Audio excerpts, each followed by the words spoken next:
여러분 안녕하십니까? 배공기입니다. 코로나19 국내 확진자가 어제도 한 자릿수에 머물면서 다시 진정세를 보이고 있습니다. 당장 내일 고3 학생들이 등교 개학하죠. 다행스러운 일입니다. 코로나 관련 소식 잠시 후에 자세히 알아보기로 하고 오늘 뉴스와이드 먼저 21대 국회의장단 선출을 앞두고 최초로 여성 국회 부의장이 탄생할 수 있을지 출사표를 던진 민주당의 사선 김상희 의원 만나보겠습니다. 어서 오십시오. 반갑습니다. 네, 반갑습니다. 미리 축하를 드려도 되지 않을까.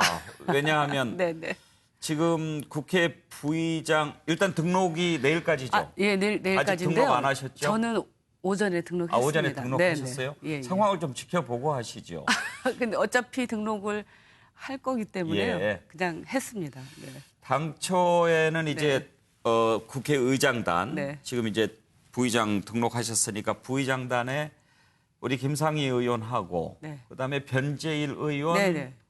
또 이상민 의원 이렇게 지금 세 분이 오선 출마하실 의원이 생각이었죠? 오선 의원이 여러 명 계신데요. 예. 한 6, 7명 계신데 그 중에서 두 분이 고민을 좀 예. 여러 가지로 좀 고려를 하고 계셨었습니다. 방금 전에 변재일 예, 의원께서 국회 부의장 출마 안 하겠다. 예. 헌정사의 첫 여성 부의장이 탄생하는 계기가 됐으면 좋겠다 하고 출마하지 않겠다고 밝히셨네요.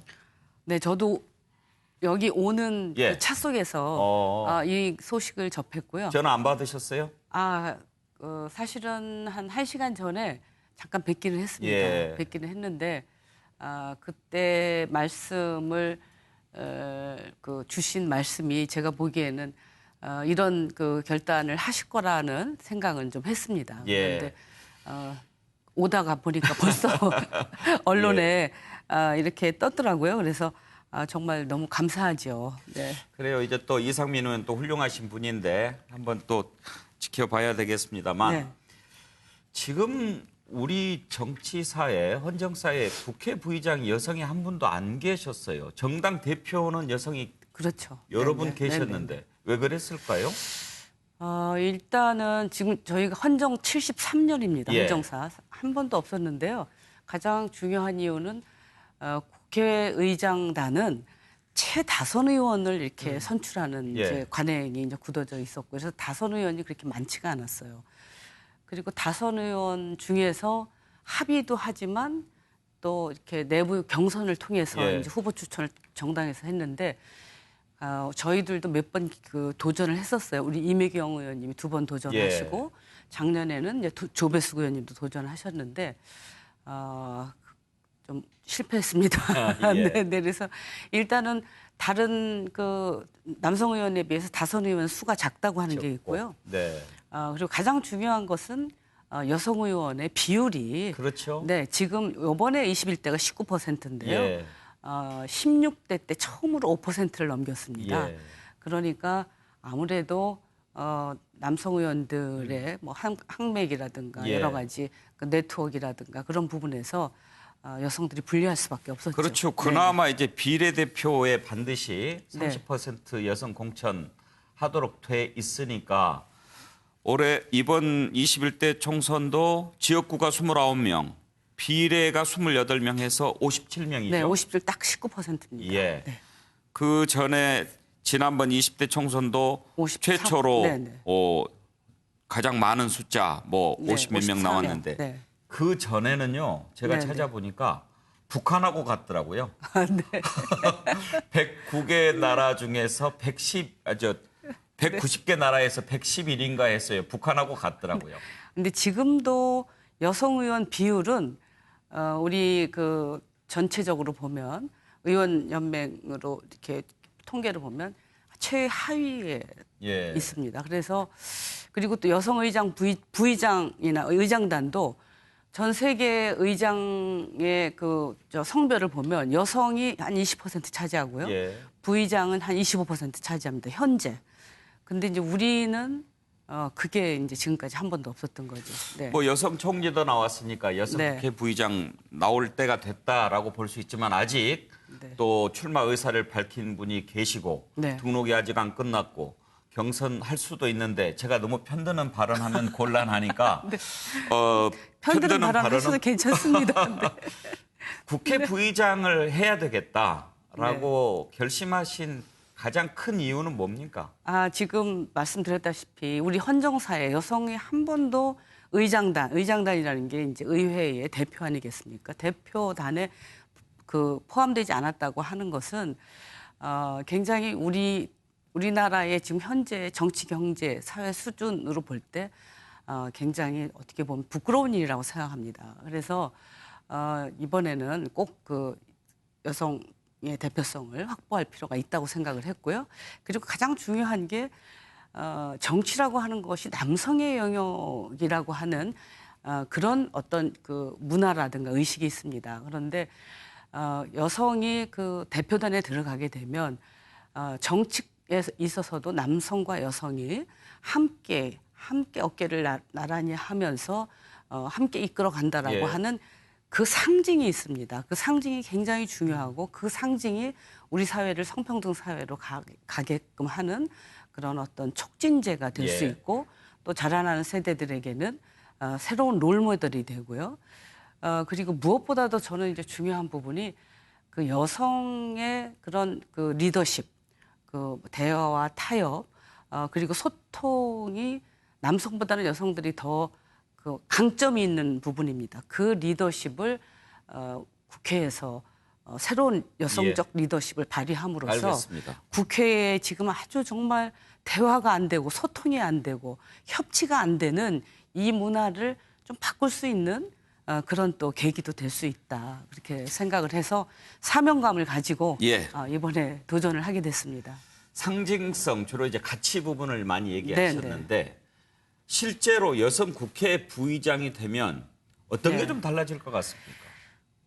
지금 말씀하셨다시피 정치의 영역이라는 게 남성과 여성이 함께하는 영역이라고 하는 그 부분 굉장히 이제 중요하고요.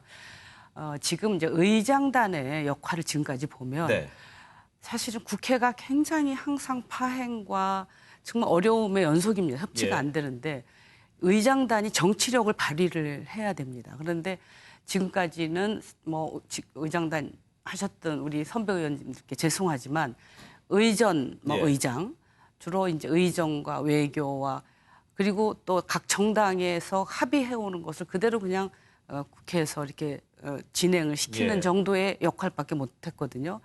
정치력을 발휘해야 됩니다.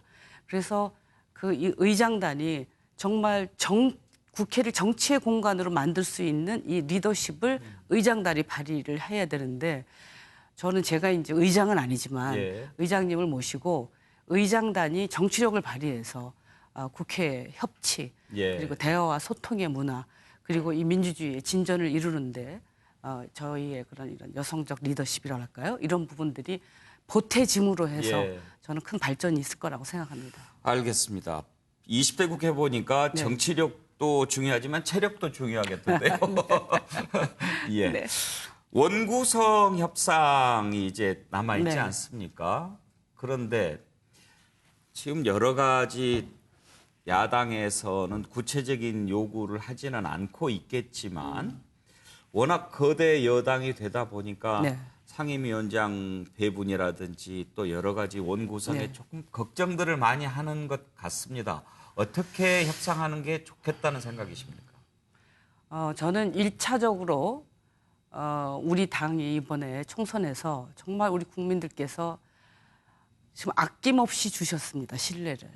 전폭적인 신뢰를 주셔서 거대 여당을 만들어 주셨기 때문에 겸손해야 된다고 생각합니다. 그래서 야당과 협상을 할 때 정말 겸손한 마음으로 그리고 야당이 잘해야 우리 정부도 잘하고 또 정부가 성공할 수 있습니다. 그래서 야당을 존중하는 그런 마음을 가지고 저는 협상에 임한다면 저는 잘 될 거라고 봅니다. 그리고 지금 20대 국회를 거치면서 우리 의원들이 똑같이 느끼고 있는 게 있습니다.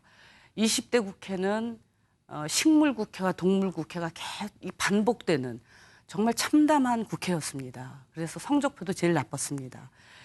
그래서 이 국회가 일하는 국회로 변하기 위해서는 어떻게 해야 될 것인가 하는 것을 우리 의원들이 모르지 않습니다. 이미 여야 의원들이 합의해서 낸 법안도 있습니다. 그래서 이 여야가 함께 국회를 개혁하겠다고 하는 그 의지를 우리 여야 원내대표가 저는 다 갖고 있다고 생각하고요. 예. 그 마음을 가지고 저는 협상을 하면 전 어렵지 않게 할 거라고 생각하고 참 어제는 감동적이었습니다. 5.18 예. 기념식 저도 참여했는데요. 우리 주호영 예. 원내대표께서 그동안의 야당의 그 원내대표나 지도부와는 전혀 다른 모습을 보여주셨습니다. 저는 그런 자세를 저는 우리 여당도 정말 감사하게 생각하고 예. 존중하고 그렇게 한다면 어렵지 않고 무엇보다도 이제 국민들에게 여당이든 야당이든 이번에는 꼭 일하는 국회를 만들겠다라고 약속을 했거든요. 예.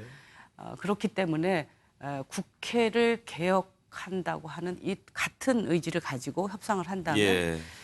저는 어렵지 않게 이루어질 것이다. 그렇게 낙관하고 있습니다. 야당을 배려하는 마음이 느껴지는데 정말 야당을 배려하는 마음이 있으셔서 그런 거죠? 나중에 표 많이 얻으려고 말씀하신 건 아니죠? 아니에요. 네네. 예. 시간이 많지 않으니까 네. 마지막 한 가지만 네네. 여쭤보고 끝내겠습니다. 5.18 얘기를 하셨으니까요. 지난번 이제 20대 국회 네. 딱 열흘밖에 안 남았는데 네네. 5.18 망언했던 새 국회의원들 있지 않습니까? 네네네. 결국은 이제 21대 국회는 다 못 들어왔지만 맞습니다. 네. 그렇게 징계를 해야 된다는 국민들의 여론이 빗발쳤는데도 징계 안 받고 처벌 안 받고 국회 떠나게 됐습니다. 21대에는 이런 일 없어야 되겠죠? 그렇습니다. 그래서 저는 우리 주호영 원내대표가 잘 인식하고 계시다고 봅니다. 당에서는 제명을 안 했지만 결국은 국민들이 심판해 주셨습니다. 그래서 그분들이 다 떨어졌고 그리고 지금 미래통합당이 좀 어려운 처지 있게끔 된 거 아니겠습니까? 그래서 저는 이제 반성하고 있다고 생각합니다. 그리고 막말을 하고 우리 국회의 품위를 떨어뜨리면서 국한적 대치로 이끌고 가는 이 행태들을 다들 이제는 아니라고 생각합니다. 잘 될 거라고 생각하고요. 특히 이제 지난 20대 국회에서 윤리특위를 예. 상설특위로 하지 않고 예. 그냥 일반 특위로 만들었습니다. 저는 그거 정말 잘못된 것이라고 봅니다. 그래서 이번에 윤리특위를 다시 상설특위로 예. 만들고 윤리특위가 제대로 기능할 수 있도록 권한을 제대로 부여를 해야 된다고 예. 생각하고 앞으로 윤리특위를 또 이렇게 흐지부지하게 운영해서는 안 되고 제가 부의장이 된다면 예. 꼭 그렇게 만들겠습니다. 알겠습니다. 네. 기대하겠습니다. 예, 좋은 활약 기대하겠습니다. 네. 오늘 나와주셔서 감사합니다. 네, 감사합니다. 21대 국회 첫 여성 국회 부의장 출사표를 던진 민주당의 사선 김상희 의원 만나봤습니다.